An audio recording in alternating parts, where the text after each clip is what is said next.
Before we get started, I would like to thank Tweaked Audio for helping sponsor this show. You listen to podcasts, obviously, so you know the value of a great pair of headphones. Get your own from Tweaked Audio by going to tweakedaudio.com and using the coupon code Southgate. With that code, you get 30% off on your order, free shipping, and a lifetime warranty. Order today and show your support to go fund this.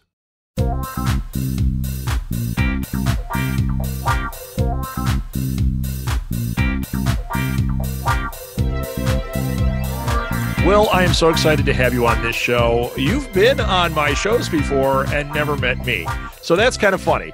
I'm excited to have you here. Why don't you tell people who you are and what you do? Well, I am a writer, also a technologist, and I've been a professor teaching English at a local community college. I'm kind of on a bit of a sabbatical right now, trying to work on more of the writing stuff. But I love comics. I've actually published or been in 3 books about comics. One of them was actually nominated for an Eisner called Comics Through Time. So those are more academic books because of my academic background. Yeah, it looks like something else I'm going to have to add to the Christmas list, right? Yeah, it's pretty good. I like it. Sorry, that's my dog. That's okay. Your dog likes it too, and we love dogs here. So, anyway, my background is I do have an academic background. I've got a PhD in English, so it was always something fun to do for me to balance out the day-to-day technical stuff that I do because I work in technology. Sure. So, kept me from going too far insane, I guess is the way to put that. But I've also, I just love comics. I've been a fan of comics for all my life, it seems like. And I got together with an artist, Gene Gonzalez, who was amazing. And we did a book called Diary of Night, which was 4 issues from, I think, Bloodfire Studios several years back. And then, which was weird to me because I didn't know what I was doing. You know, I'm like, isn't that how we do this? We don't really know what we're doing, and we just jump in. And nobody told me I couldn't do this, so I kind of did it. And even if they do, you still got to try, right? Exactly, yeah. And that went over pretty well. I mean, I've got a lot of good feedback on it, and the art was gorgeous. Of course, we did. We also worked with a letterer that his name is Russ Wooten, who, I don't know. He worked on a little known indie book called The Walking Dead. I don't know if anybody's heard of it. No, I'll have to look that up. Yeah. But Russ was great to work with as a designer and as a letterer. And then I kind of started to get into some of the, I guess, indie comic scene a little bit and started, meeting some other creators, which was really awesome because, writing, well, comics in general, not just writing, but comics art, any of the things that we do in comics can often be kind of a solitary thing. So it's really great when you can reach out to other creators and just talk about, the stuff that you necessarily can't put on social media. Like, oh my God, I was so depressed today, I couldn't write a word. But, right. On social media, everything's great, Yeah, right, right. Yeah, it's funny. I interviewed Art Baltazar. I don't know if you know him, but he did Itty Bitty Hellboy and Tiny Titans. And he said when COVID hit, I interviewed him right when COVID hit. And he said, I've been in quarantine for about 18 years now because I'm a comic book writer. So, this is no big deal. He's used to it. Yeah. But yeah, it was great, getting to meet all these people and seeing that we have a lot in common. And then it's great because other creators I know, like Kevin Joseph, who writes Tart, which is another long-running book on Kickstarter. He's pushing me to try to do things better, and we always it's really great, just the support mechanism. The comics community is really extremely supportive, and it's just it's wonderful. It really is. Yeah, I have another show called Alley Chats, which you were on. That's what I was alluding to before. I didn't interview you there, but through that show, I mean, before that show, we knew a lot of creators in the comics industry, and they are just great people. And we started that show as a way to draw attention to these people. And it's even better. I mean, like we're seeing they're just craving the community. They're so supportive with each other. It's just a wonderful community to be in. And we're talking all the way from I interviewed Peter Bagg the other day, who was just the loveliest guy in the world. And he's in indie comics. That's a pretty big name. I think legend is probably the proper term. Yeah, I would say so too. Although I got to tell you, Will, he said he was telling me that he would do any con, and he said I get invited to maybe 6 a year. And he said, out of those, if there's 500 people there, 5 will come up to my table. I'm like, I would go to the con because your name was on it. That's right. Like, I don't understand that, but I guess in indie comics, that is the legend status, right?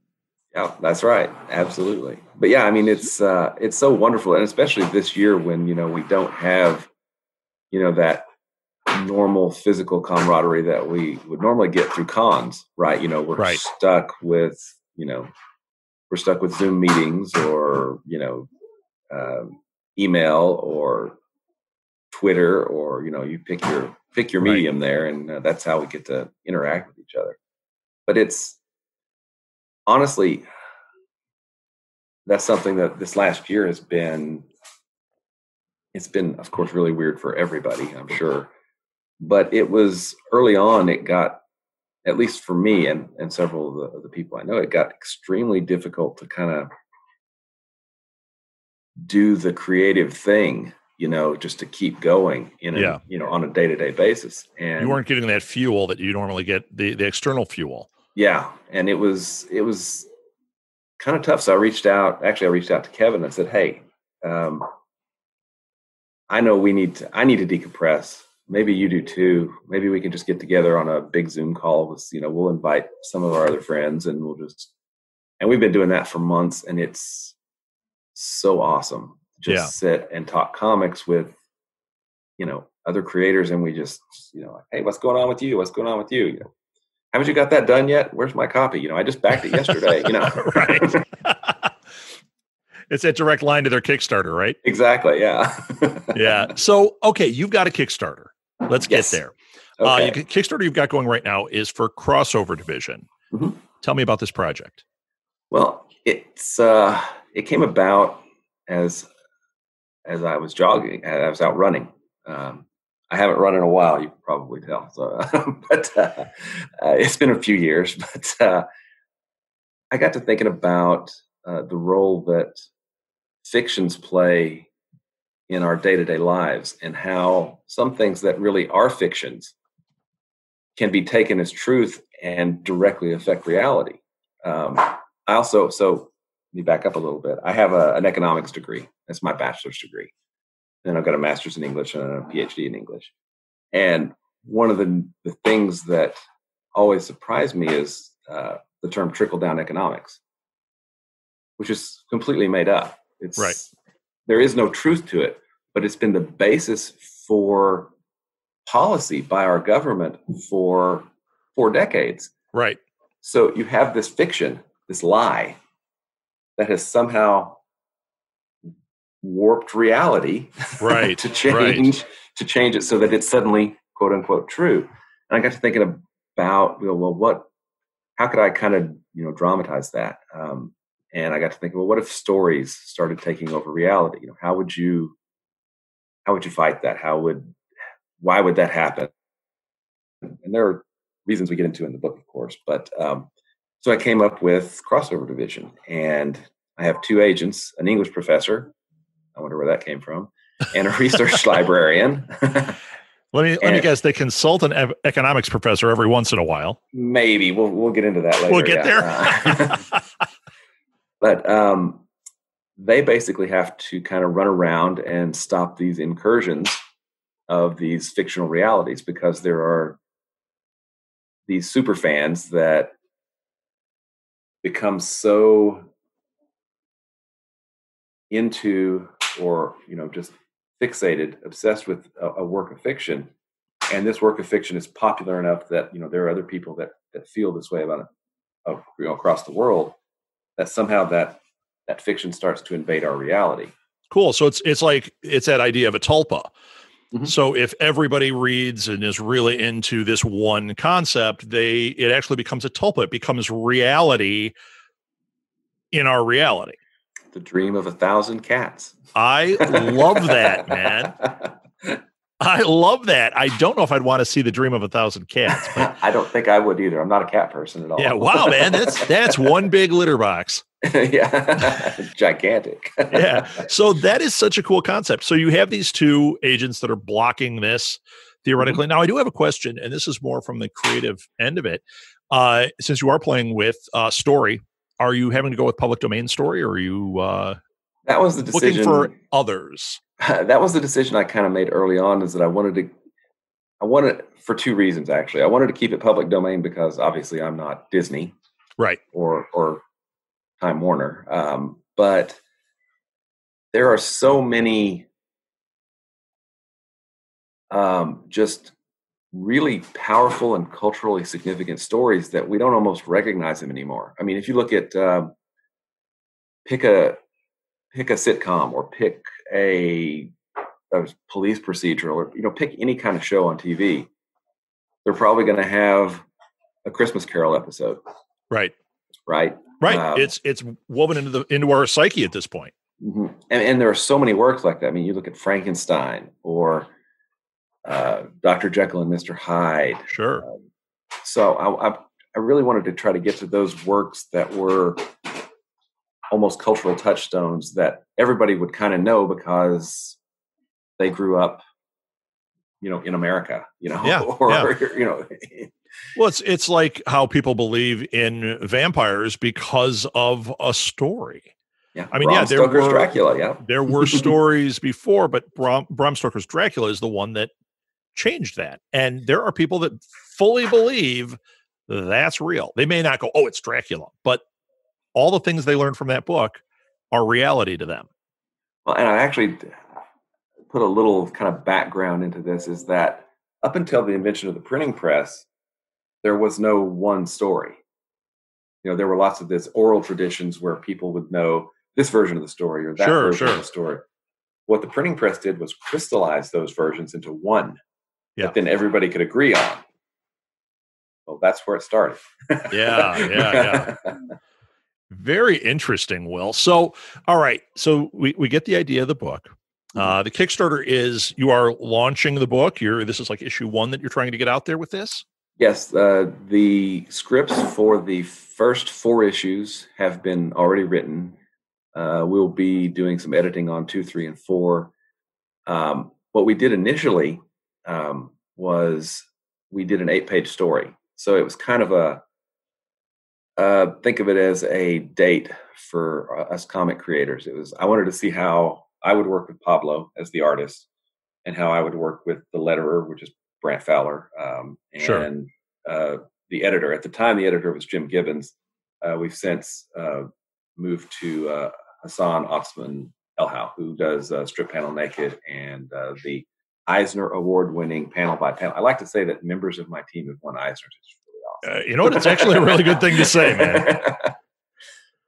So we did this 8-page story called No Place Like Home, which is, of course, a crossover with The Wizard of Oz. And it turned out really, really well, I think. In fact, if you want to read it, you can download it for free off of the Kickstarter page. Pro tip for people out there. Get a sample of the work early. That's right. And then what we did is we began work on the first issue. And the first issue is, of course, sets up a lot, but it's a crossover with War of the Worlds. Oh, cool. I'm a tremendous fan of H.G. Wells, and his significance in science fiction is just unparalleled. I mean, he's, you've got The Time Machine, you've got War of the Worlds, you've got Iron Dr. Moreau. He is... you talk about those stories that have become, touchstones. They're told over and over and over, whether they admit that's what the story is or not. Exactly. So I wanted to start off with something that was, I guess, really important to me, but also to kind of orient the character. So Hank Hank Wells is our main sorry, not Wells. Hank Wallace is our main character, and he's a teacher. He teaches, is an adjunct instructor at a local community college, and his life is not where he wants it to be. He's depressed. In the first issue, we see him give this really impassioned speech up in front of the class about how truth is so important and lies distort reality. And then we see the class, and everybody in the class is looking down at their phone, or they're, sleeping or doing something like that. And one person says, so how long does the paper have to be? And he goes, 5 pages, class dismissed. Okay. So he's not in a happy place. And his girlfriend has tried to help him, but they've broken up. And his supervisor at the college, at the community college, is like, get some help. You're something's wrong. They're trying to help him, and he's just despondent. So he actually encounters a crossover, except he doesn't understand what's going on, because he knows that War of the Worlds is a story. But when a crossover happens, the people that are inside the crossover zone, they think it's just normal reality, right? Oh yeah, there's supposed to be a 75-foot Martian tripod right there. That's just normal. He's like, no, that's not normal. Something's wrong. Yeah, right. He ends up encountering 2 crossover agents, and they're like, well, 1, cool that you know that it's a story, and 2, why do you know it's a story? Because that's not normal. Interesting. So they grab him, and then that's the first issue ensues. So I'm not going to give away the ending of the first issue, but Hank ultimately don't give it away. Don't give it away. We want people to do this Kickstarter. That's right. Hank does eventually get recruited by Crossover Division, because he has a lot of what they look for in Crossover Division agents. A huge familiarity with a vast swath of works from the last few centuries. Sure. Right? Pop culture knowledge. And then his partner is going to be Hector Ramirez, who is a research librarian.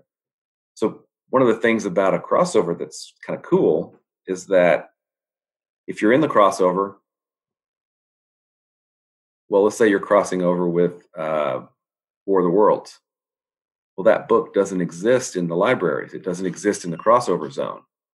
So they carry around a heavily modified e-reader that has all these books on it. So they have to figure out what the crossover is, and then to end the crossover, they simply read the last line of the story, the ending, to whoever has been dreaming, bridging the gap and causing this crossover to happen. So the cool thing about Hank is that I know it's not a real thing, but I love the idea of it, so I'm going to use it, which is Hank has a photographic memory. Oh, and cool. He's read a lot of these books. So he's going to be able to recognize this because it's in his personal memory bank. Exactly. I love it. So he and Hector form a pretty good team, and they go out, and they start out as rookie agents, and then they're going to grow. This is a series that ultimately, if I get my way, will probably run around 20 issues. Okay. It's assuming, of course, I know that's a big assumption, but you've got kind of a finite story you're trying to tell. Exactly. And I see some more Kickstarters in our future. I hope so. But the story that I want to tell really is kind of around Hank and the people around Hank as he figures out what's going on, why it's going on, and ultimately how to fix what's broken. Sure. I don't want to give too much away that's going to be revealed later, but for him, it's kind of this voyage from unhappiness to excitement and happiness, and then kind of acceptance about the way the world needs to be. Yeah. And basically it'll be like 5 4-issue arcs. This first 4 issues, like I said, I've already got the writing mostly done. Hassan's going to make sure I up my game on issues 2, 3, and 4. Sure. Make sure that it's the best that we can make it. But then I've also done a one-shot issue that will also, it may just get folded into the regular series at that point, depending on how things are going. Sure. But it's, I don't know, it's a fun world to play in. And since I Very created cool. it better be, right? Yeah, right. It sounds like it's something you really enjoy. So that is definitely the key. Okay, let's talk about the Kickstarter a little bit here. Okay. So as of right now, when we're recording this, you're at 25 days to go. By the time this posts, it'll probably be 24. Okay. We have right now we're at, your goal is 4,000. We're at 1,438. So you're getting there. You're actually in a great spot here, which is great. So this is a project that's got some interest and lots of time. So those of you that are listening, this is a great chance to get in on a project is going to happen and that people are interested in. So that 20 issue run might very well be a reality, which is very cool. It may take me a while, but hopefully it will be. I would rather wait and have quality.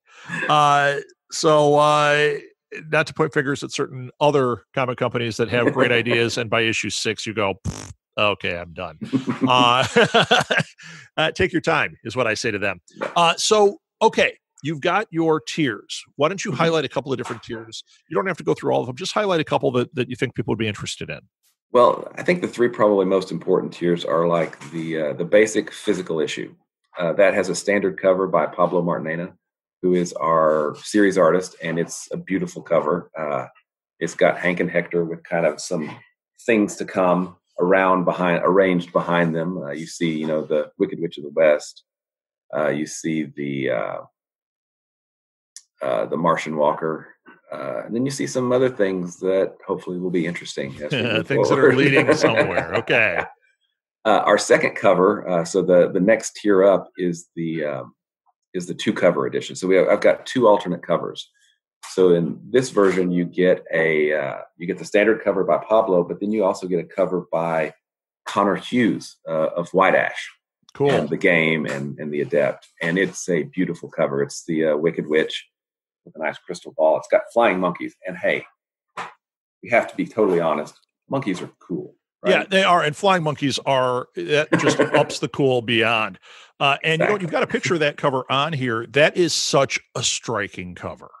Connor is an amazing artist, and just a joy to work with. If maybe Charlie Stickney is not listening to this, but I would steal Connor away from him in a heartbeat. Charlie's the writer on White Ash, so let's not tell him that. It's pretty amazing.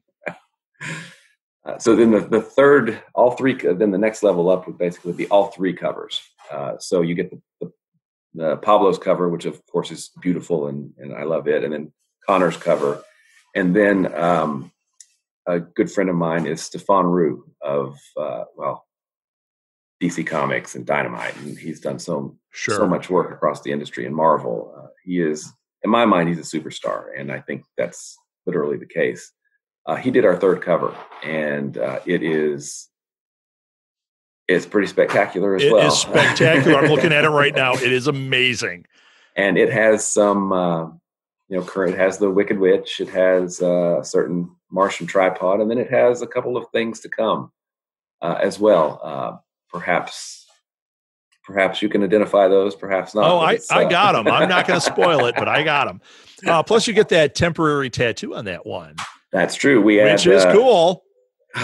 We have, so that's actually one of the things I forgot to mention is in the universe, the way a universe is kind of made up of its symbols, right? The way we define our universe is, we have all these symbols. And the way the way crossover agents protect themselves is they have the World Triad symbol, which describes our reality, tattooed on the back of their hand. And that gives them some level of protection during a crossover so that they can realize that, reality is not the way it should be. Right. They don't immediately get engulfed in it. So yeah, that's the temporary tattoos. The second level also comes with stickers, which you get in this level as well, which are the World Triad symbol. Another symbol that's going to become important, which is the Awin. You can look it up. It's a pretty cool. Okay. Okay. And then our logo. And our logo, I love our logo so much. Brant Fowler, he's our letterer and designer. He came up with the logo for us. It actually has the World Triad symbol in it, which I think is really cool. And I think it's really recognizable, and it's just so sleek. Yeah, it's really cool. Brant is awesome to work with. The whole team is awesome to work with. Pablo has been generating some beautiful pages, and we are very nearly finished. But I will probably be previewing some pages as they come in on the Kickstarter as well. I try to do updates on got to entice people. Yeah, updates on a daily basis, maybe every other day. I don't want to annoy people, but I also want to show off some really cool stuff. So yeah. Well, I always tell people that are doing Kickstarters or crowdfunding, whatever it is, you know what? You got, let's say it's 30 days, annoy them for 30 days. I think that's probably some really good advice. There's a big thing about the first 48. We've all heard that term as far as detective work, but the first 48 when you're doing a Kickstarter is really important. And people say, oh, I don't want to annoy. It's like, you know what? During that first 48, hit them every hour on every platform. And then after that, go to lighten it up a little bit, but don't worry about annoying people, because you're only going to be annoying for a month of their life. Right. And they're not really going to be that annoyed with you. And you're so right, because I've done previous Kickstarters and you're like, hey, when did you do that? I'm like, it was a month. I was like everywhere. How did you miss? And it's right. It's the nature of the social media beast, is that not everybody's going to see your posts. So yeah, well, I talk about it with people with Twitter all the time, because like with our podcasts, with our podcast network, people will say, "Oh, I don't want to be annoying." So when this show comes out, I do a tweet, and then I wait for the next week and I do a tweet. And I'm like, tweets have a 20-minute lifespan at best. Yeah, you're not annoying anybody, and if they are, well, they're on Twitter. Sorry. Yeah, you're choosing to be there. Yeah. But you could do something every 20 minutes and you're okay. So, okay. You mentioned there was a third one. I'm hoping you're going to say it's the one with the minifigs, because these minifigs are making me crazy. I think they're awesome. Actually. Oh, yes. That's Hank and Hector with their little e-readers. Yeah, it's pretty awesome. I'll open so anybody that's listening that's not seeing this, he just held up the actual Lego minifigs of the main characters. It's so cool. Yeah, Justin is pretty amazing. He did these for us. So here's Hank and here's Hector. Yes. And then they both have their little modified e-readers, which are just so cool. So good. I love it.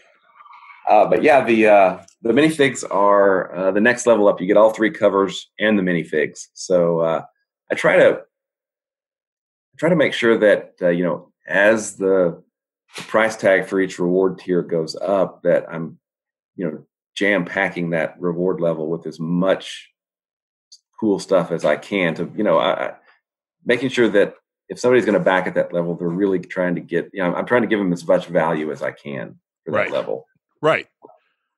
Yeah, you're crossing over to the people that are really fans, that are really lit by this, and the more little things like that you can give, the more they're enticed. So, agreed. Well, the top tier level, and I put this out there because why not? But the top tier level is super expensive, and what we do for that is my wife is an artist, a graphic designer, photographer.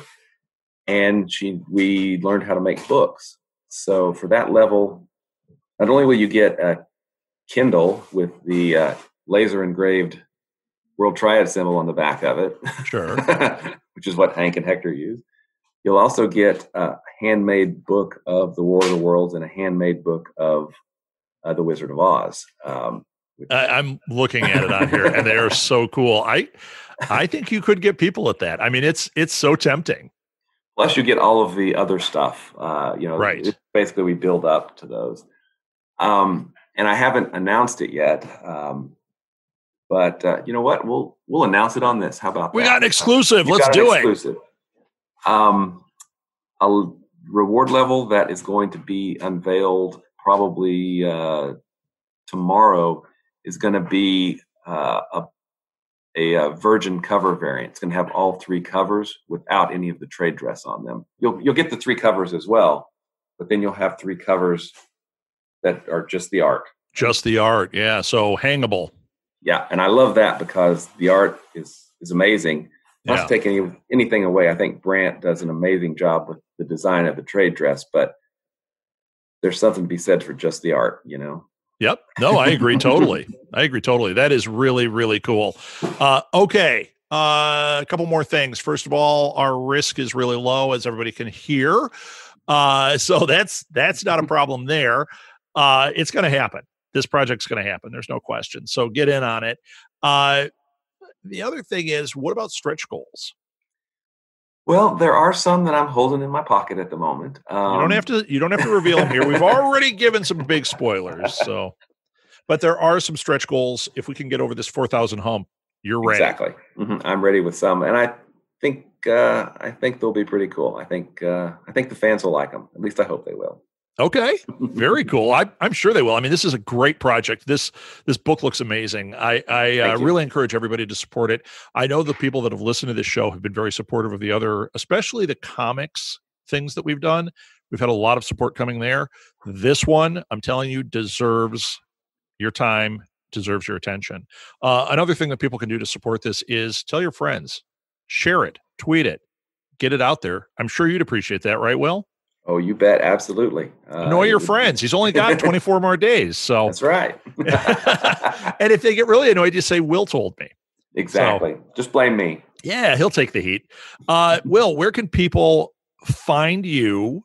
And just so you know, I will put all this in the show notes. I have all your information already, so I'll put that in the show notes. But where can they find you? And for the Kickstarter, I just want to be clear. The name is Crossover Division. So if you look up Crossover Division on Kickstarter, number 1, you will find this Kickstarter. That's right. And you can also, I've got a direct link to it. If you go to crossoverdivision.com/KS for Kickstarter. Great. That'll take you right to the project. Excellent. And as far as your social media, any that you want to highlight? You can find me at Wallred, that's at WALLRED, that's at Gmail or Twitter or Facebook. But I usually hang out a lot on Twitter and try to promote this, as well as the Kickstarters. A lot of friends. November's been a really great month for comics launches on Kickstarter. And I try to, the great thing about the Kickstarter community, comics community on Kickstarter is it's also really very supportive. So, we retweet a lot of each other's projects to help each other out. Yeah. Excellent. Yeah. Actually, people are going to hear the other one before they hear this one, but I've got another one that I'm doing. As soon as I finish with you, I've got another interview I'm doing that is going to air before yours because he's only got 8 days left. Wow. And every one of these that I've got coming up are every one of them like, oh man, they would all get my money in the comic store. No question. So they deserve your support on the Kickstarters. Well, thank you very much. So thank you, Will. This was a lot of fun. And listen to Will on the Quasar podcast. What do we call it? Quantum Zone. That's the Quantum Zone. Yep. Quantum Zone. Phil, Matt, and I have been hanging out there for quite a while talking about Quasar because, hey, I love Marvel's Quasar. Yeah, and it's on the Capes and Lunatics feed. So if you want to find that, just go to southgatemediagroup.com, the same place you're finding this show, and look up Capes and Lunatics. And I'm building, it's not built yet, so back off, Will, a page for you guys. So there'll be its own page that people are going to access those shows on. Should be awesome. Really cool. Yes. So that's it. Thank you, Will, and great luck with this. Hey, thank you very much. I've put the link to the Kickstarter in the show notes, and we'll also have it on posts at our social media. Once again, sharing this project with your followers and friends is key, so please be an active participant and spread the word. While you're in the mood, please share this episode. That draws attention to this show, which we can always use. Oh, and please rate and review us. It only takes a few seconds and makes a huge impact on how many people see when we post a new episode.